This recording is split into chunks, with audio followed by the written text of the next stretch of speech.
Agora é a hora do grande debate aqui no Expresso CNN. Como você viu aqui no Expresso, o presidente da Câmara, Rodrigo Maia, usou as redes sociais para criticar o presidente do Banco Central, Campos Neto. Uma hora depois, ele se retratou. O ministro do Meio Ambiente, Ricardo Salles, ridicularizou o próprio Rodrigo Maia nas redes, depois apagou e disse que não foi o autor da postagem. Salles já havia criticado o ministro Luiz Eduardo Ramos. O tema de hoje é: as redes sociais são o espaço adequado para o poder público trocar críticas, ironias e ofensas? Os nossos debatedores são Bruno Salles, advogado, mestre em Direito Penal. Boa noite, Bruno. Boa noite, Mona Lisa. E Caio Coppola, bacharel em Direito, comentarista político. Boa noite, Caio. Boa noite, Mona Lisa. Boa noite, doutor Bruno. Boa noite, espectador da CNN. Hoje começamos com você, Bruno. Suas primeiras considerações, por favor.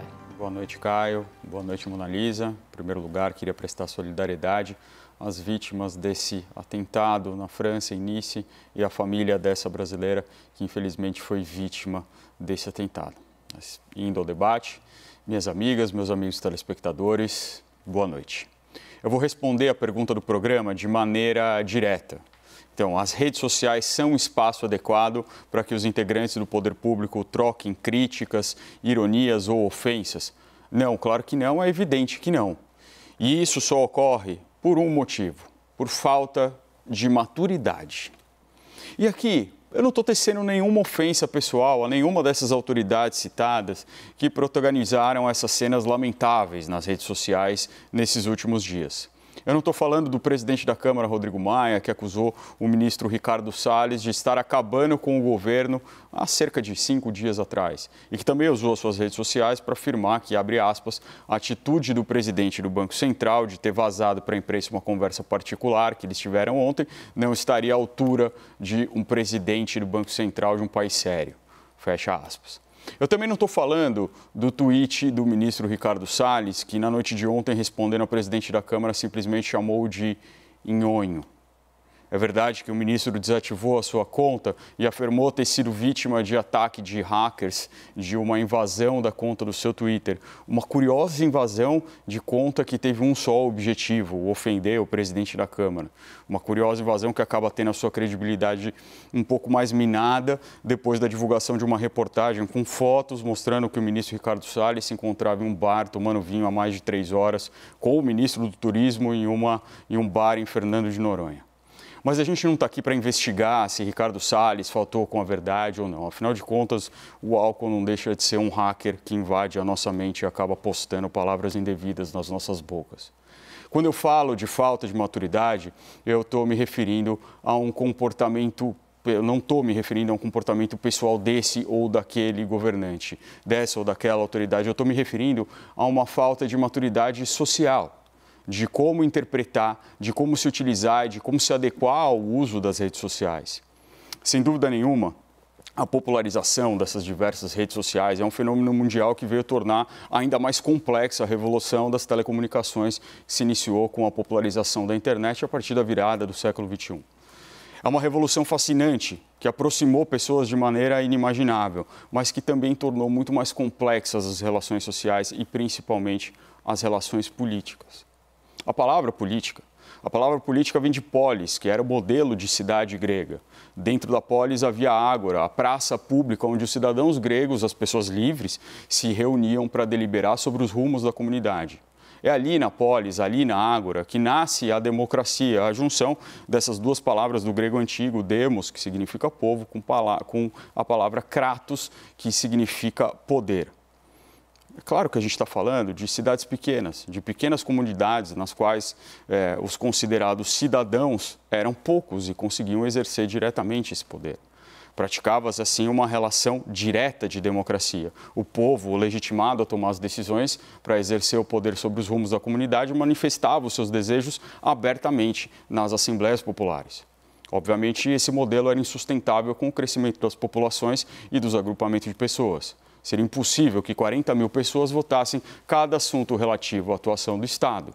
É assim que surge a democracia representativa, a nossa democracia, em que o cidadão exerce o seu poder ao eleger os seus representantes, para que esses poucos eleitos tomem as decisões em seu nome, legitimados pelo voto popular. Esse ainda é o modelo de democracia da maioria dos países democráticos, ocidentais pelo menos. Nós votamos e elegemos pessoas que determinarão os rumos de nossa nação. Mas, repentinamente, aquele problema logístico da Grécia Antiga, de milhares de pessoas ao mesmo tempo debatendo sobre um determinado assunto e tomando decisões sobre determinados assuntos, parece ganhar uma solução. As redes sociais parecem criar uma deslumbrante ágora mundial. Bilhões de pessoas começam a falar e ouvir ao mesmo tempo um ruído retumbante, espasmódico, um ruído que não se pode compreender, mas que também não se pode ignorar. E que parece quebrar a necessidade de utilização de todas as estruturas institucionais e convencionais de comunicação entre os governantes e os governados. Parece.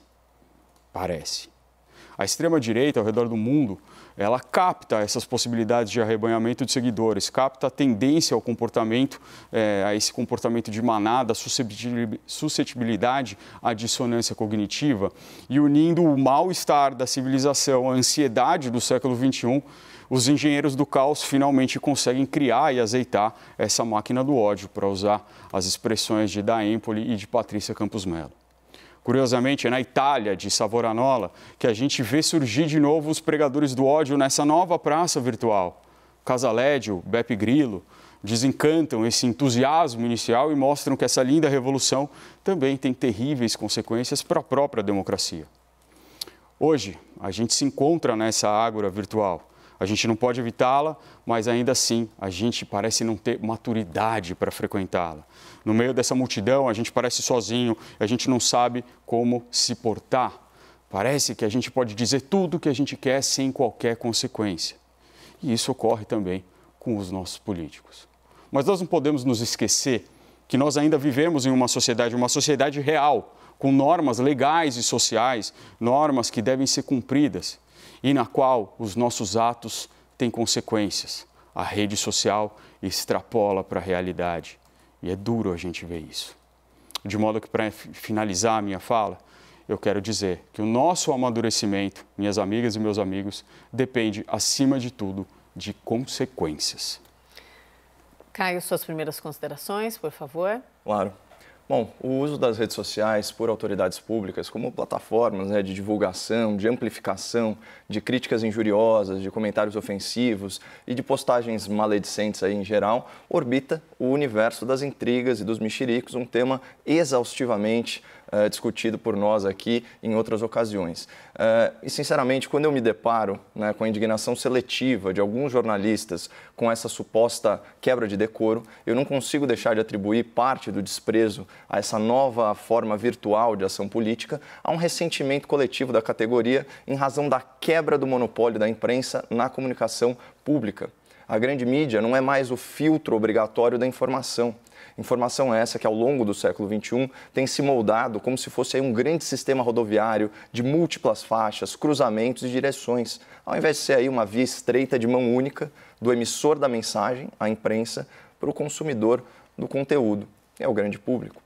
E como um conservador avesso à concentração de poder, o poder que tende a corromper os seus detentores de forma proporcional ao seu acúmulo, eu vejo com bons olhos essa quebra de exclusividade e esse novo momento da comunicação. Uma comunicação que se tornou mais interativa e menos passiva, para uma plateia pouco disposta a aceitar, sem questionamento, narrativas de um jornalismo cada vez mais ativista, mais militante e até mais partidário.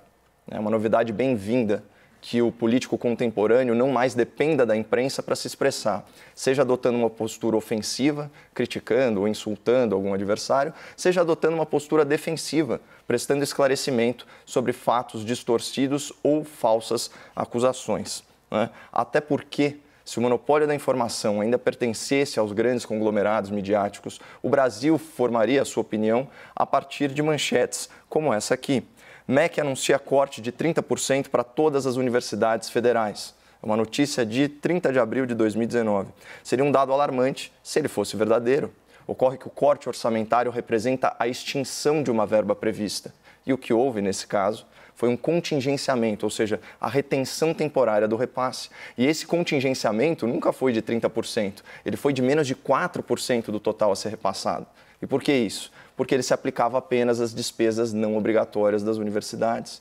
Outro exemplo, esse aqui, recentíssimo.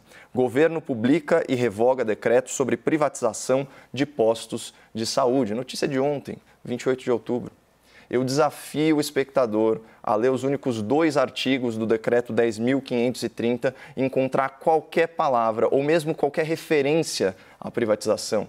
O texto explícito, ele fala sobre estudos para parcerias com iniciativa privada em caráter de projetos piloto, e a sua nobre finalidade era viabilizar a conclusão de obras em unidades de saúde, a compra de equipamentos e a contratação de pessoal. Então, essas 2 chamadas, pessoal, foram veiculadas no jornal de maior audiência da televisão brasileira e configuram aí um caso flagrante de desinformação em áreas fundamentais da administração pública, a saúde e a educação. E a ferramenta mais efetiva para que o gestor público, prejudicado por esse viés editorial, elucide a real situação para a população é justamente a rede social.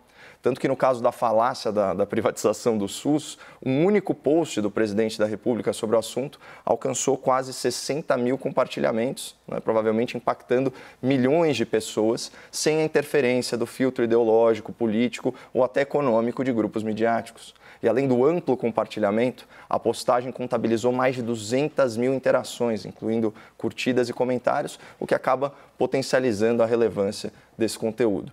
E nesse sentido, as redes sociais deram voz à maioria silenciosa que, em tempo real, consegue reagir às manifestações dos seus representantes eleitos e também dos seus formadores de opinião. E por mais que a agressividade dessas reações seja potencializada pelos fenômenos da queda de empatia em ambiente virtual e da falsa sensação de anonimato atrás de uma tela, como bem colocou o Dr. Bruno, os ganhos com essa participação popular no debate público, eles superam as perdas na cordialidade social. O mundo online é, sem dúvida, uma atmosfera mais beligerante, mais agressiva, mas, ao mesmo tempo, é mais democrática e mais participativa do que qualquer modelo de comunicação precedente. Portanto, respondendo aí mais explicitamente a questão em debate, que é políticos devem trocar ofensas pelas redes sociais, bom, aí depende do que se entende pela expressão ofensa. Se for uma manifestação de natureza injuriosa que desborde para a esfera da difamação ou para o âmbito da calúnia, é evidente que não, porque o ato se torna antijurídico e constitui crime, tipificado no Código Penal, contra o qual cabe inclusive ação judicial. Agora, se o termo ofensa estiver empregado aí na sua acepção mais leiga, mais genérica, compreendendo a crítica pública circunscrita aos limites legais da liberdade de expressão, aí eu não vejo maiores problemas, além das implicações de estratégia de comunicação e dos objetivos políticos de cada um, que são imediatamente submetidos ao juízo do grande público em tempo real, no ato da postagem. E não vamos esquecer que, se não houvesse redes sociais, esses atores políticos todos recorreriam à grande imprensa para veicular as suas críticas ou as suas ofensas, como já fazem rotineiramente, mas eles seriam favorecidos ou prejudicados pela linha editorial explícita ou velada de cada publicação e de cada emissora. E nós sabemos que, no Brasil, o jornal de maior circulação, que faz oposição sistemática ao governo de turno e que censura o presidente da República por seu tratamento rude com integrantes da imprensa, é o mesmo jornal que permite que seu editorialista publique um artigo carregado de discurso de ódio, desejando desde o título a morte do líder eleito da nação. Então, nesse contexto, chega a ser ingênuo sugerir que o problema aqui são as redes sociais. A verdadeira questão que preocupa é que as grandes empresas de tecnologia, detentoras das plataformas virtuais e dos aplicativos de mensagem, estão cada vez mais se comportando exatamente como os oligopólios da grande imprensa. Então, restringindo o acesso do público ao conteúdo que não estiver alinhado politicamente às preferências e ideologias dessas poderosas empresas. Mas disso a gente pode tratar ao longo do debate. Vamos então a ele, ao debate. Bruno e Caio, por favor. Obrigado, Mona Lisa.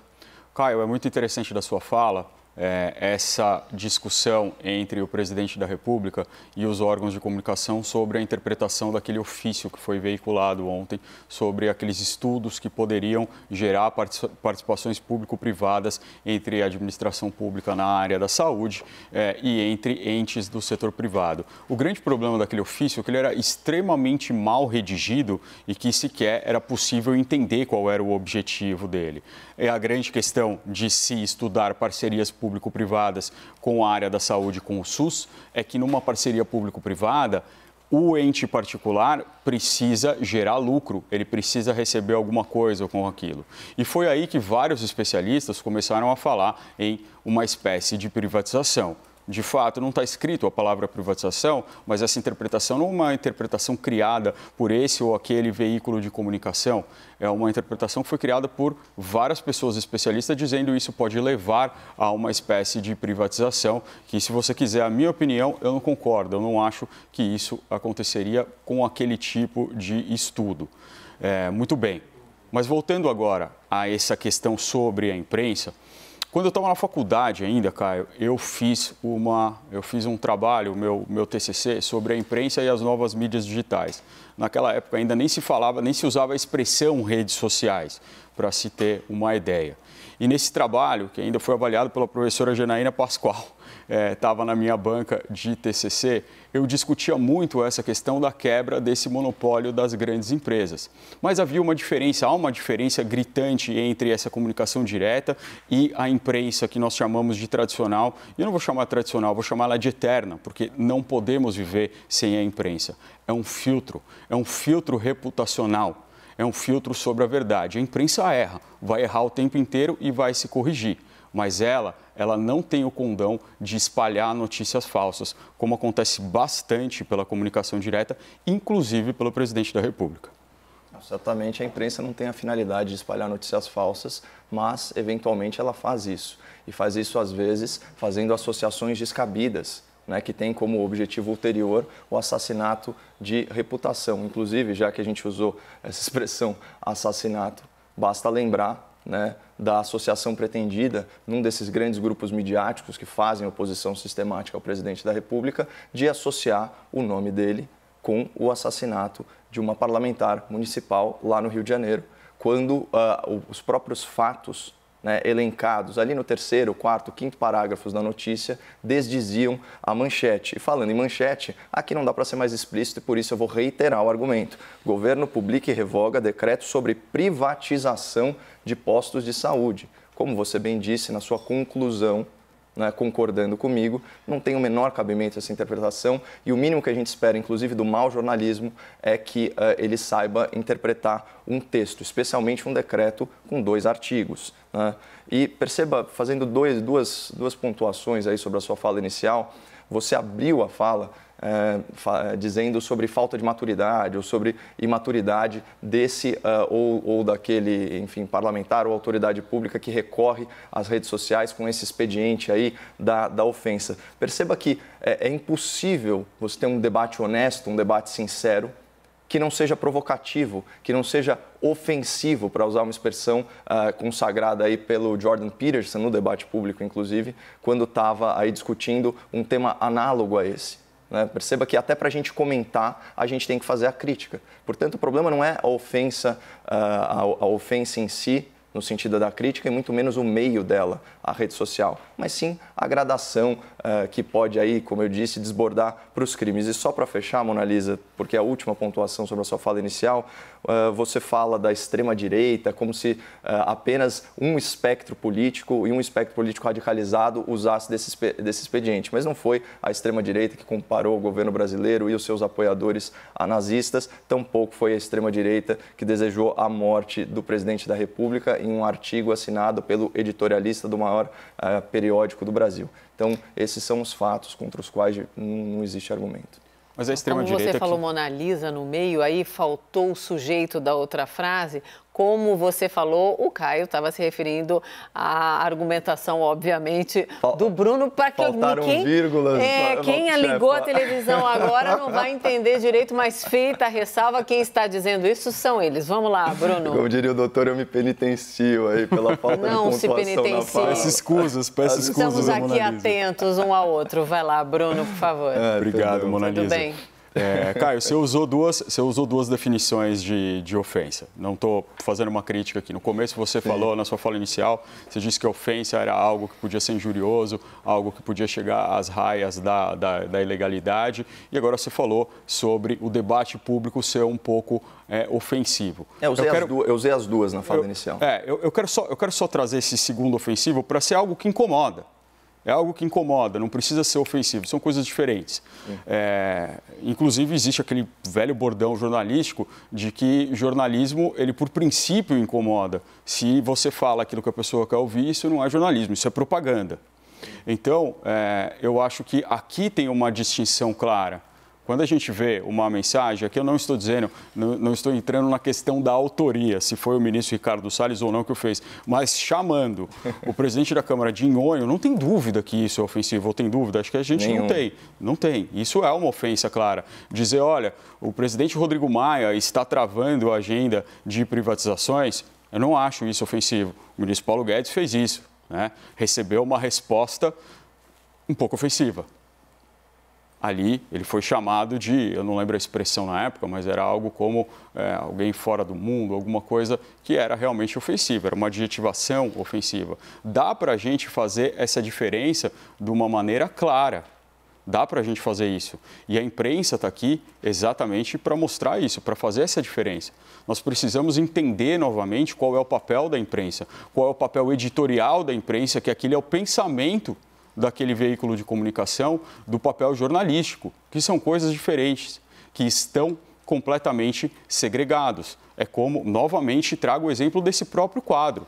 Aqui no começo e no final se mostra que a opinião que está sendo veiculada aqui é nossa, não é da empresa. No jornal, na Folha de São Paulo, no Estado de São Paulo, também acontece a mesma coisa. Existe lá o editorial do jornal, que pode ter, sim, um viés, que, na minha opinião, assim como nos Estados Unidos, deve ter uma posição clara para não iludir ninguém. Essa coisa que muito tempo vigorou aqui no Brasil do jornal ser isento, não adianta, mas no jornalismo, como diz o lema da CNN, fatos são fatos e devem ser assim apresentados. Caio e Bruno, já estamos nos argumentos finais, então comece com você, Caio, por favor. Bom, só para lembrar aí o espectador e também ao doutor Bruno que existe propaganda não apenas da situação, ou seja, do governo, como existe propaganda também da oposição. Sim. E eu também sou super favorável a que a linha editorial ela seja clara, como você bem disse, que ela seja explícita e não velada.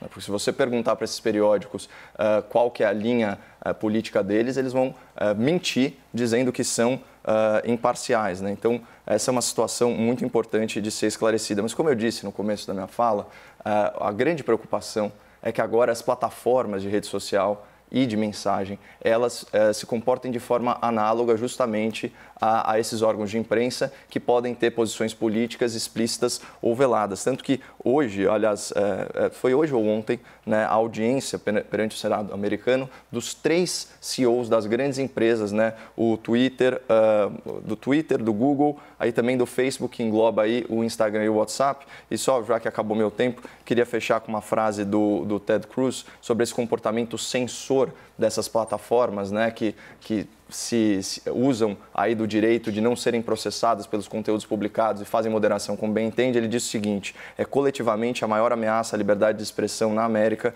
e a maior ameaça que temos para eleições livres. Bruno, argumentos finais? Obrigado, Mona Lisa.